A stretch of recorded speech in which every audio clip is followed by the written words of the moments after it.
We're kicking off today's video just talking about that Metroid Prime 4 new gameplay because holy crap, the game looks fantastic. I feel like Metroid Prime 4 is what Halo wishes it was right now.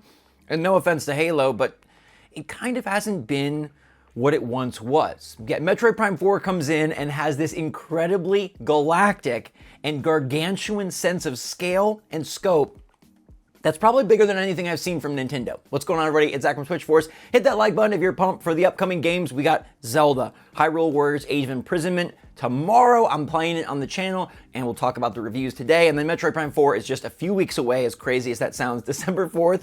It's 1 month from today, baby, and Metroid Prime 4 looks fantastic. That motorbike is sliding in Akira style. We got environments that are open and wide, and we got enemies coming in what I'd say is very dynamic and next-gen looking styles. The game looks gorgeous graphically, the game looks like it runs incredibly well, and then the artistic design behind the worlds of Metroid Prime 4 are just cream of the crop. I think MP4 is going to sneak in and be an absolute Game of the Year contender right off the bat. It's going to be a humongous title, not only because of how long we've waited, but because it looks like Nintendo and Retro Studios have put just insane quality into this in a way that I don't think Nintendo fans are super used to. Now, don't get me wrong, there's lots of games that have great quality at Nintendo, but in terms of a single-player epic that is doing things with world building and character design and enemy encounters and just cinematic moments, that's not something Nintendo usually tends to tap their toes into, but here they're going 10 toes deep.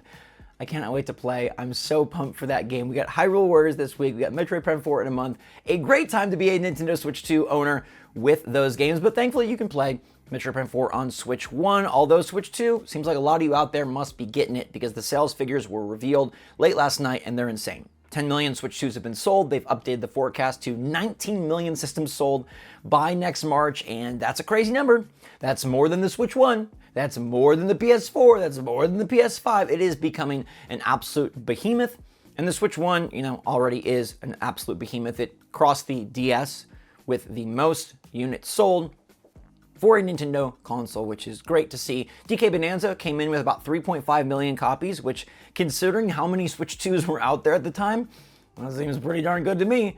There's 10 million now. There weren't 10 million then. It sold 3.5 million, so that's probably about a 50% attach rate in terms of when it came out, which is great for DK, and I think that is an evergreen title that will sell, especially as it picks up accolades at Game of the Year shows later this year.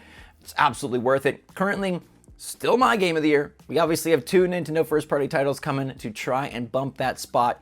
But DK Bonanza, good starting sales. I hope that that game continues to sell well, and I hope it's one of the top most recommendable games for Nintendo Switch 2 new owners. And I think they should pack it into a bundle at some point in 2026. Now, we also have Mario Kart World selling at an insane 92% attach rate. That means 92% of all Switch 2 owners have Mario Kart World, which maybe isn't crazy considering it's the first big game and it's Mario Kart, so duh, you have to have it. But for any other game, any other console, any other company, a 92% attach rate to the hardware would be like unthinkable. Everybody would get promotions, everybody would be crazy, everybody would be freaking out. Nintendo, they're like, yep, par for the course. Maybe Mario Kart World wasn't even our best Mario Kart, but we still have a 92% attach rate. Now, unfortunately, Hyrule Warriors Age of Imprisonment, it don't have a 92% score, although it has received a ton of great reviews this morning, alongside a few very shockingly bad reviews. And that is pulling the Metacritic way down to about a 78 right now, which does feel low, although I will say that the high reviews are just really singing this game's praise. It runs at a super solid 60 frames per second. It looks gorgeous. It has tons of enemies on screen. The UI is a step up. It's giving like Persona vibes in terms of how great that UI looks and how integrated it is into the Tears of the Kingdom era of the Legend of Zelda franchise. And many of the top reviews are saying, not only is this the best Hyrule Warriors game, it's the best Musou game, and it's even a great canonical Legend of Zelda game, which is huge praise because this is supposed to be a spin-off.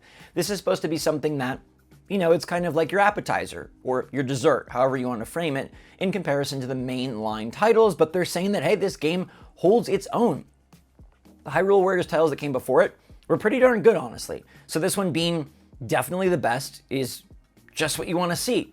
Now, the negative reviews seem to forget what this kind of game is, and let me tell you, you do need to know what kind of game this is going in, which is, it is a Musou game. That means you're going to be doing a lot of combat against a lot of fodder enemies, and it might feel repetitive at times. Now, there is a ton of content, and the top reviews praise this game for having so many hours worth of gameplay here that you can go after missions, you can go after characters, you can go after completion, you can beat the main storyline, you can unlock all the extras, and they do say that it's got a great tale that ties in so well to that era of Tears of the Kingdom Zelda.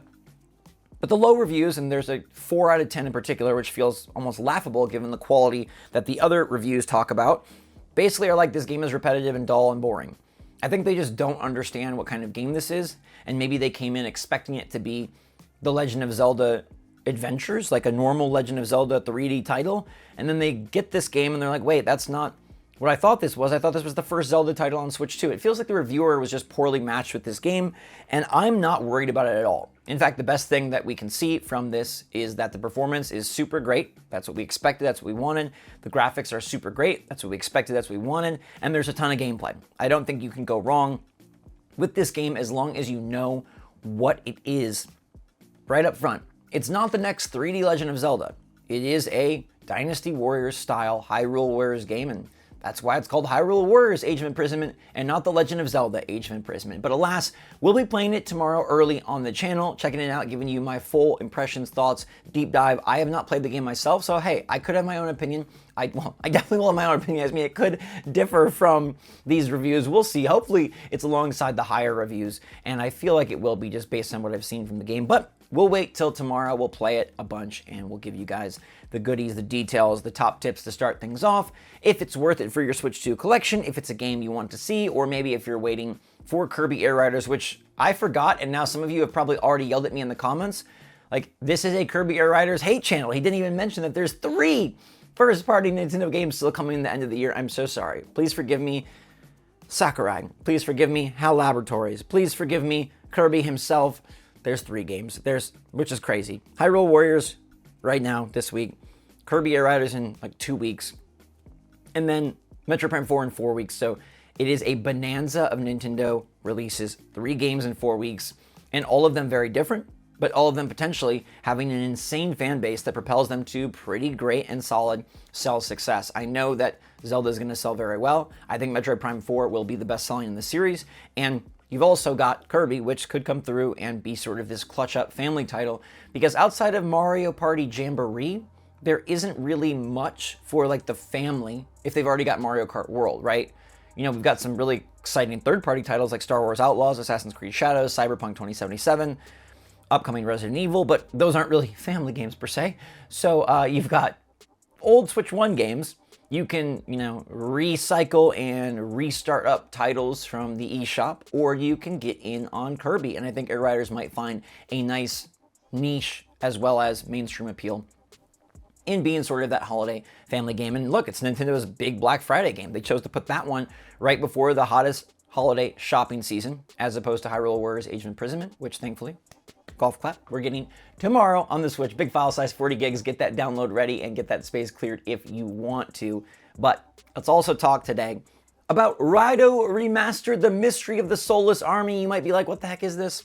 This was one of the early Switch 2 games from Sega and Atlas. It also is a Switch 1 game, so we didn't cover it very heavily on the channel because it is that cross-gen, cross-platform appeal. But the good news is, starting tonight, 9 p.m. Pacific, midnight Eastern, they're dropping a demo, which gives you episode 1 and 2 of Raidou Remastered for you to check out another game on your Switch 1 or Switch 2. Both versions of the game get the demo, which is always nice to see. I love demos.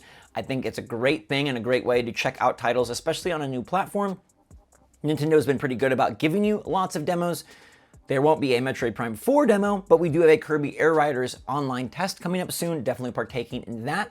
And Raidou Remastered might be something that you end up liking, although I think that you'll probably lean more towards Hyrule Warriors for your kind of RPG pickup, although they are very different. This is ARPG versus a turn-based RPG, so of course, RPGs have room to breathe. They've got their own special niches and their own special alleyways, but I'm all aboard the Hyrule Warriors train. 78 Metacritic, be gone. I think it's going to be much closer to an 88 when we check it out for ourselves, but let me know what you think in the comments down below. Are you pumped about that Metroid Prime 4 trailer? That has me so excited for that game in 4 weeks' time. Cannot freaking wait to play it. Cannot wait to share it all with you. In the meantime, though, everybody have a great rest of your day. Enjoy your Tuesday. Hope your week is continuing to swim soundly, strongly, and superbly.